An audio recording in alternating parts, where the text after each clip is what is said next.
Hi everyone, welcome to my channel. So இந்த வீடியோவில் 10th ஸ்டாண்டர்டுக்கான public exam and also mid term எக்ஸாமுக்கான ஒரு இம்பார்ட்டண்ட்டான ஸ்டடி பிளான் தான். ஸோ பப்ளிக் எக்ஸாமில் எப்படி 500 அவுட் ஆஃப் 500 ஸ்கோர் பண்ணுறது. ஏன்னா இந்த வருஷம் வந்து கொஷின் பேப்பர் ஈஸியாக இருந்துச்சு. எக்ஸ்பர்ட் சயின்ஸை தவிர பார்த்தீங்க அப்படின்னா சயின்ஸுமே ஈஸி தான், சென்டம் எடுக்கிற அளவுக்கு இல்லை, அதுதான். மற்றபடி வந்து எல்லாமே ஈஸியாக இருந்துச்சு. அது நீங்கள் நம்ம சேனல் வாட்ஸ்அப் குரூப்பில் இருந்திருந்தீங்கன்னா தெரிஞ்சிருக்கும். 9th படிக்கல, ஏன்னா அதில் நான் ரிசல்ட்லாம் ஷேர் பண்ணேன்.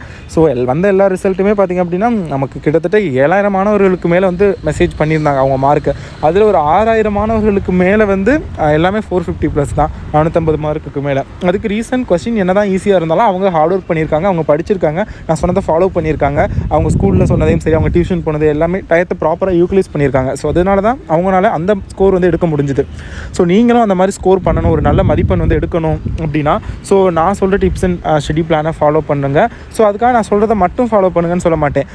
உங்களுக்கு கரெக்டாக இருக்கிற மாதிரி யார் சொன்னாலும் நீங்கள் ஃபாலோ பண்ணுங்கள். பட் நான் வந்து ஸ்டூடெண்ட்ஸோடைய அந்த மைண்ட் செட்டை புரிஞ்சுக்கிட்டு எல்லாருமே எல்லாருமே எப்படி சொல்லுவாங்கன்னா அவங்களுக்கு அவங்க வந்து ஒரு இது வச்சுருப்பாங்க, ஒரு பேஷன், ஒரு இது மாதிரி வச்சுருப்பாங்க, ஒரு பேட்டர்ன் மாதிரி. ஸோ அதை தான் நீங்கள் ஃபாலோ பண்ணணும் அப்படிங்கிற மாதிரி சொல்லுவாங்க. பட் உங்கள் சுச்சுவேஷனுக்கு ஏற்ற மாதிரி நான் நிறையா பிளான் அண்ட் அப்டேட்ஸ் வந்து நான் வாட்ஸ்அப் குரூப்பில் ஷேர் பண்ணுவேன். ஸோ மறக்காமல் வாட்ஸ்அப் குரூப்பில் ஜாயின் பண்ணிக்கோங்க. இன் டிஸ்கிரிப்ஷனில் லிங்க் இருக்கும்.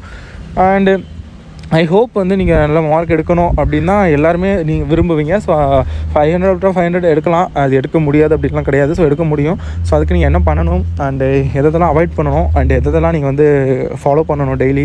ஸோ அப்படிங்கிற ஒரு சில டிப்ஸ் வந்து நான் சொல்லுவேன். ஸோ மறக்காமல் சேனலை சப்ஸ்கிரைப் பண்ணிடுங்க. இப்போ வாங்க வீடியோக்குள்ளே போய் என்னென்ன பண்ணலாம் அப்படிங்கிறத வந்து பார்க்கலாம்.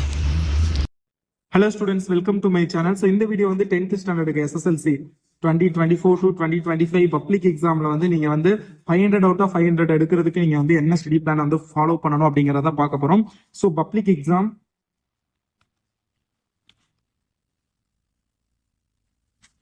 2025 and also mid term exam. இப்போ உங்களுக்கு மிட் டேர்ம் தானே இருக்குது.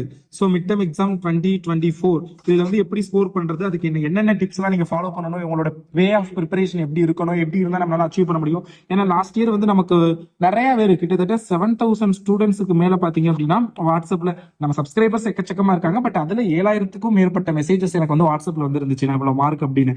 ஸோ அப்படி பார்க்கையில அதில் வந்து அந்த 7000க்கும் மேற்பட்ட மெசேஜஸில் கிட்டத்தட்ட 90% ஆஃப் ஸ்டூடெண்ட் 90%ங்கிறப்ப ஆல்மோஸ்ட் வந்து ஒரு 6300 பிளஸ் ஸ்டூடெண்ட்ஸ் பார்த்தீங்க அப்படின்னா 450+ மார்க்.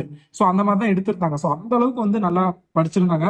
ஸோ அந்த மாதிரி மார்க் எடுக்கணும்னா நீங்கள் என்ன பண்ணணும் அப்படிங்கிறத சொல்ல போறேன். இப்போ உங்களுக்கு Tamil, English, maths, science, social, ஓகேங்களா?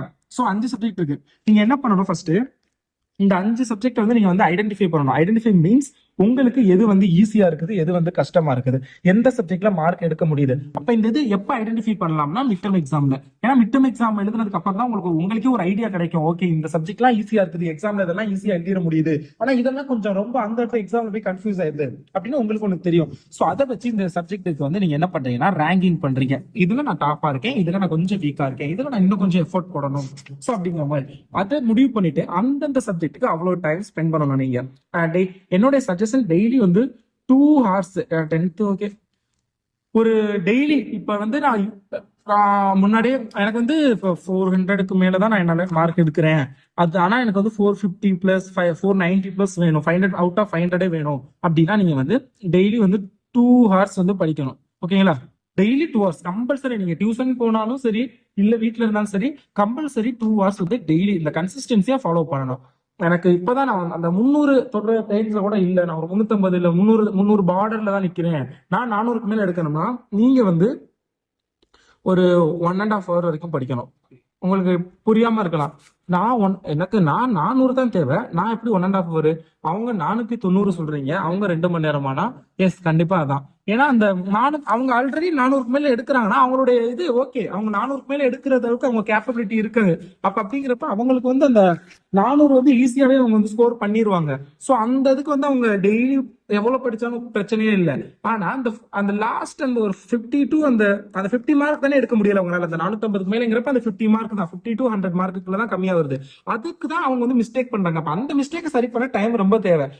அவங்க வந்து எல்லாமே தெரியும், எக்ஸ்ட்ரா தான் இப்ப அவங்க ஆல்மோஸ்ட் படிக்க வேண்டியது இருக்கும். ஓகேங்களா? பேசிக்கா எல்லாம் தெரியும், அட்வான்ஸா எல்லாத்தையும் படிக்கணும். ஆனா உங்களுக்கு அப்படி இல்லை. நீங்க இப்பதான் அந்த பார்டர் மார்க்ல இருக்கீங்க, நீங்க இன்னும் 400 போகணும் அப்படிங்கிறப்போ உங்களுக்கு வந்து எப்படி சொல்றது, அந்த நீங்க படிக்க போறது பேசிக்ஸ், அவங்க படிக்க போறது அட்வான்ஸ்டு. இதுலயே உங்களுக்கு டிஃபரன்ஸ் தெரிஞ்சிருக்கும்னு நினைக்கிறேன். பேசிக் படிக்கிறதுக்கு டைம் கம்மி தான், அட்வான்ஸ்டா படிக்கிறதுக்கு தான் டைம் அதிகம். ஓகேங்களா?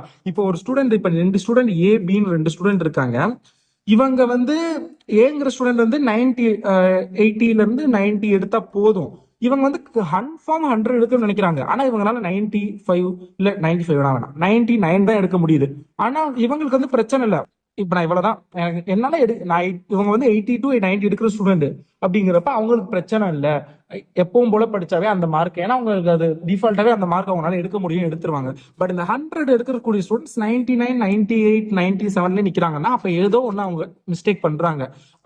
அந்த 2 மார்க் எதுல போகுது, அந்த 1 மார்க் எதுல போகுது, அந்த 3 மார்க் எப்படிதான் போகுது, ஸோ அப்படிங்கிறத படிக்கணும். அப்ப அதுக்கு அவங்க வந்து ரொம்ப அனலைஸ் பண்ணணும். அவங்கள பொறுத்த வரைக்கும் எல்லாமே தெரியும்னு நினைக்க முடியாது. எல்லாமே ஆனா அவங்களுக்கு தான் எல்லாம் தெரியும். ஆனா அப்படி நினைக்க முடியாது. ஏன்னா அந்த 1 மார்க் அவங்களுக்கு வந்து, நீங்க உங்களுக்கு 10 மார்க் போனா பிரச்சனை இல்லை, அவங்களுக்கு அப்படி கிடையாது. அந்த 1 மார்க் கம்பல்சரி வேணும். அப்பதான் அந்த சென்டம், அவங்களுடைய டார்கெட்டிங் வந்து 100 சென்டம்.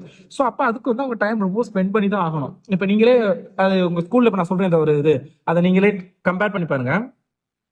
ஒரு ஸ்கூல் ஃபர்ஸ்ட் எடுக்கிற ஸ்டூடெண்ட் பாருங்களேன், எப்பவுமே படிச்சுக்கிட்டே தான் இருப்பான். டைம் கிடைக்கிறப்பெல்லாம் படிப்பான். மேக்சிமம் அவன் தான் அதிக நேரம் படிப்பான்னு சொல்ல வர்றேன். ஆனா அந்த அதே நேரத்தில் ஸ்கூல் ஃபர்ஸ்ட் எடுக்க மாட்டான். ஆனா அவனுமே டீசென்ட் மார்க் 400 மார்க்கு மேல எடுப்பான். அவன் வந்து எப்பவுமே எல்லாம் படிச்சுக்கிட்டு இருக்க மாட்டான். எக்ஸாம் டயத்துல மட்டும் தான் படிப்பான். டெய்லி கொஞ்ச நேரம் தான் படிப்பான். ஸோ அந்த மாதிரி நீங்களே பார்த்துருப்பீங்க. ஓகேங்களா? இல்ல நீங்க ஒரு ஸ்டூடெண்ட் வச்சுக்கோங்க, நீங்க டாப்பரோ இல்ல நான் அந்த சொல்ற மாதிரி இந்த 400+ அந்த ரேஞ்ச், அப்போ உங்களுக்கே தெரியும். ஸோ அதனால தான் சொல்றேன் இந்த டைமிங். ஸோ இதை வந்து ஃபாலோ பண்ணுங்க. நீங்க கன்சிஸ்டன்சியா ஒரு விஷயத்த ஃபாலோ பண்ணீங்கன்னா டெஃபினெட்லி உங்களுக்கு சக்சஸ் தான் கிடைக்கும். அண்ட் இதுல நீங்க மேக்ஸுக்கு வந்து அதிக டைம் கொடுக்கணும். நல்லா ஒர்க் அவுட் பண்ணி பாருங்க, முடிஞ்ச அளவுக்கு எழுதி பாருங்க. தமிழ் வந்து நல்லா ரீட் பண்ணி வாசிச்சு பாருங்க. இங்கிலீஷும் எழுதி பாருங்க. இங்கிலீஷ் வந்து பார்த்தே எழுதி பாருங்க, அதுல மிஸ்டேக் நிறைய வரும். மேக்ஸ் அப்படி கிடையாது, நீங்க பார்க்காம எழுதி பாருங்க. சோசியல் சயின்ஸ் நீங்க கதை மாதிரி இப்படி ஒரு கதையை ஞாபகம் வச்சுக்கோங்க.